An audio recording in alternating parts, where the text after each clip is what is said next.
जळगाव जिल्ह्यातील दोन मोठे नेते एकनाथ खडसे आणि गिरीश महाजन यांचं विड्या भोपळ्यांचं नातं आहे।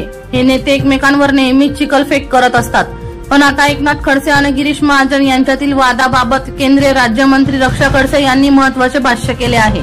एकनाथ खडसे आणि गिरीश महाजन एकत्र येणार का असे विचारले असता रक्षा खडसे म्हणाल्या की माझी इच्छा आहे की भारतीय जनता पार्टी सोबत जेवढे लोक जोडतील तेवढी आमच्या पक्षाची ताकद वाढेल।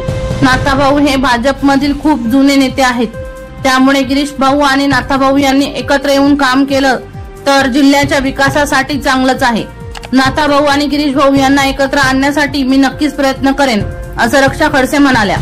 दरम्यान एकनाथ खडसे यांच्या भाजप प्रवेशाबाबत विचारले असता रक्षा खडसे म्हणाल्या की नाथाभाऊ हे मोठे नेते आहेत, त्यांच्या प्रवेशासंदर्भात आमच्या केंद्राचे आणि राज्याचे वरिष्ठ नेते लवकरच निर्णय घेतील।